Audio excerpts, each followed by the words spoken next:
आजमगढ़ जिले के हरियौत कला केंद्र में ग्रामीण चिकित्सक सामाजिक एसोसिएशन द्वारा स्थापना दिवस मनाया गया, जिसमें मुख्य अतिथि डॉक्टर सुभाष सिंह ने दीप प्रज्वलित कर कार्यक्रम का शुभारंभ किया तथा उन्होंने कहा, हमारे ग्रामीण चिकित्सक ही स्वास्थ्य विभाग की मजबूत कड़ी हैं। यही ग्रामीण इलाके में मरीजों को प्राथमिक उपचार देकर हायर सेंटर तक पहुंचाने में कार्य करते हैं तथा तभी बड़े डॉक्टर उनका इलाज कर उनकी जान बचाने में सफल होते हैं। संगठन के प्रदेश सचिव डॉक्टर संतोष शर्मा ने कहा कि जहां हम पूरे उत्साह से संगठन का स्थापना दिवस मना रहे हैं, वहीं इस कार्यक्रम के माध्यम से अपनी एकजुटता और संगठित होने का एहसास विभाग को भी दिखा रहे हैं, ताकि आने वाले समय में झोला छाप कहकर अपमानित करने का काम न किया जाए। प्रदेश अध्यक्ष डॉक्टर अजय जयसवारा ने कहा कि हम ग्रामीण चिकित्सकों के हालात को पूछने वाला कोई नहीं था, लेकिन संगठन के बनने के बाद ग्रामीण चिकित्सक भी अब अपने आप को मजबूर नहीं मजबूत समझते हैं। प्रदेश उपाध्यक्ष डॉक्टर अनिल सरोज ने कहा कि इस कार्यक्रम के माध्यम से हम सरकार से मांग करते हैं कि हमको 6 महीने की ट्रेनिंग रजिस्टर्ड डॉक्टर से कराकर प्राथमिक उपचार करने की आज़ादी दी जाए। मंच संचालन डॉक्टर दिनेश शर्मा ने किया। कार्यक्रम में doctor Vinod Sharma, Anurag Gupta, Sanjay Tiwari, Ramjeet Sonkar, Radheshyam Yadav, RB Ranjan, OP Saroj आदि लोग उपस्थित रहे। मैं डॉक्टर अनिल सरोज, प्रदेश उपाध्यक्ष ग्रामीण चिकित्सक सामाजिक एसोसिएशन उत्तर प्रदेश। आज का कार्यक्रम ग्रामीण चिकित्सक सामाजिक एसोसिएशन का स्थापना दिवस एवं सम्मान समारोह है और इसमें जो भी पदाधिकारी हमारे हैं, ब्लॉक अध्यक्ष है, जिला अध्यक्ष है और जो भी पूरी कमेटी है, अभी क्योंकि लंबी लिस्ट है, सभी का नाम लेंगे तो काफ़ी समय लग जाएगा, तो सभी लोगों के सहयोग से यह कार्यक्रम हो रहा है। मेन उद्देश्य क्या इसका है? मेन उद्देश्य है हमारा कि सरकार से मांग है, क्योंकि हर साल यह स्थापना दिवस होता है, 5वां स्थापना दिवस है और उद्देश्य ये है कि सभी जो हमारे ग्रामीण चिकित्सक भाई हैं अपना जो है कि 24 घंटा सेवा देते हैं और इमरजेंसी में भी वही लोग, किसी को यदि पेट में दर्द हुई, डायरिया होगा, कोई फर्स्ट एड पहले ग्रामीण में ही मिलता है, ज़्यादा दिक्कत हुई तब वो लोग उन लोगों को हायर सेंटर पे भेजा जाता है, भेजते हैं हमारे ग्रामीण चिकित्सक भाई। तो हम सरकार से हम लोग यही मांग कर रहे हैं कि कम से कम जो भी चिकित्सक भाई उन लोगों को स्वास्थ्य मित्र हर ब्लॉक लेवल पे स्वास्थ्य मित्र की तरफ गवर्नमेंट 6 महीने 1 साल का प्रशिक्षण कराकर उसमें नियुक्त करे, जिससे उनकी आजीविका चल सके और जिसको रोजगार मिलेगा। जो चिकित्सक भाई हैं 5 साल 10 साल 8 साल हायर सेंटर पर ये लोग समय दिए हैं और ये लोग अनुभव के आधार पर प्रैक्टिस कर रहे हैं और कुछ लोगों के पास डिप्लोमा भी है, कुछ न कुछ जो सरकार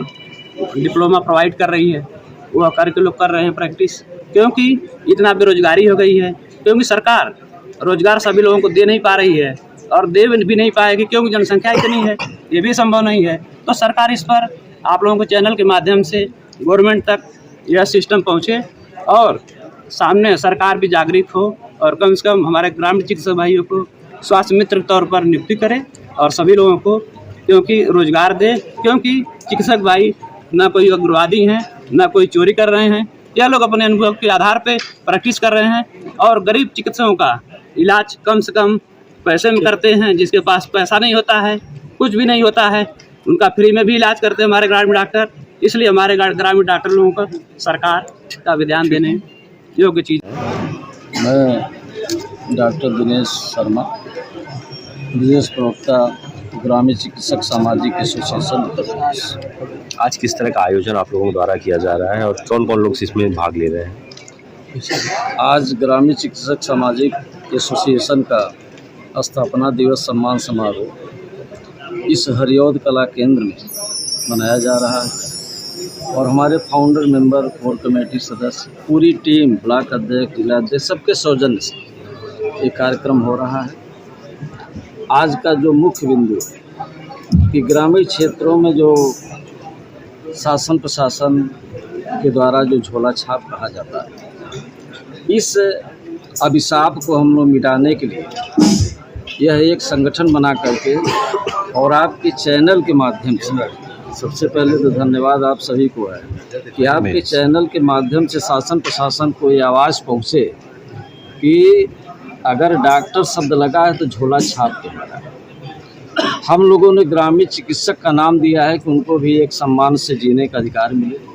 शासन प्रशासन के द्वारा 6 महीने 3 महीने की ट्रेनिंग कराकर उनको एक सर्टिफिकेट दिया जाए जिससे अपनी प्रैक्टिस करें, वो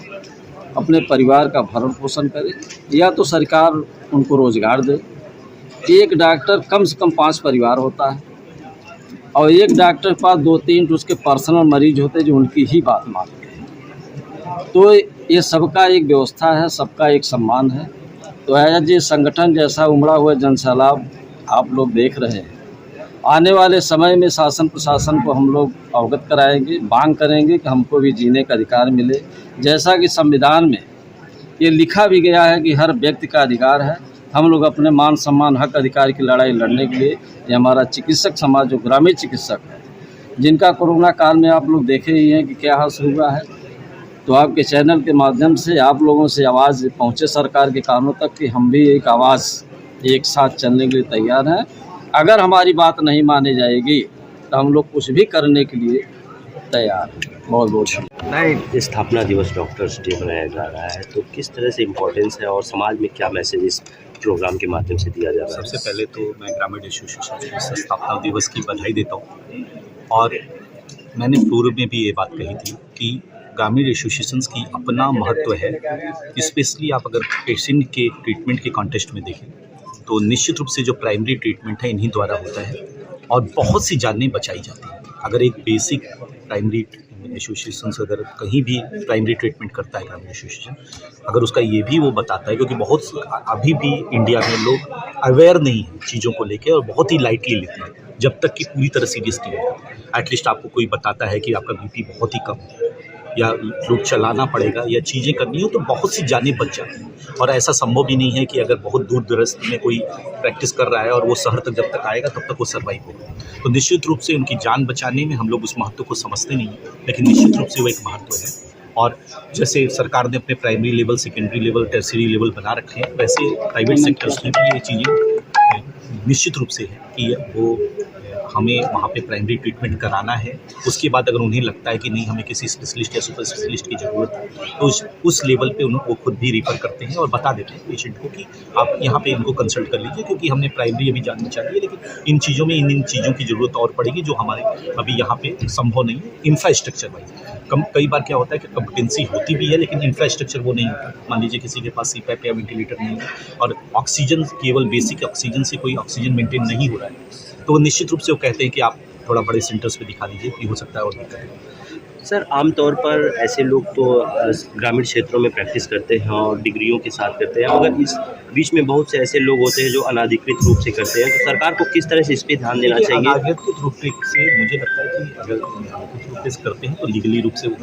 गलत ही है, लेकिन उसका ये अपना एक प्रोसेस है कि अगर वो वहाँ पे उस चीज़ों को बहुत अच्छे ढंग से कर रहे हैं तो ट्रेनिंग के भी कोर्सेज आते हैं। जैसे फेलोशिप भी MBBS के बाद भी जरूरी नहीं कि हर आदमी स्पेशलिस्ट हो, पर्टिकुलर चीज़ों में 5 महीने 6 महीने साल की ट्रेनिंग होती है। तो सरकार को इस तरह के किया जाए। ऑलरेडी स्किल्ड डेवलपमेंट जो होता है, भारत विकास जो कौशल विकास योजना है, उसके तहत कुछ हेल्थ में इस तरह के कोर्सेज रखे गए हैं कि अगर वो उसको सर्टिफाइड करते हैं तो एक प्राइमरी एड का ट्रीटमेंट कर सकते हैं। और ये बात पूरे देश को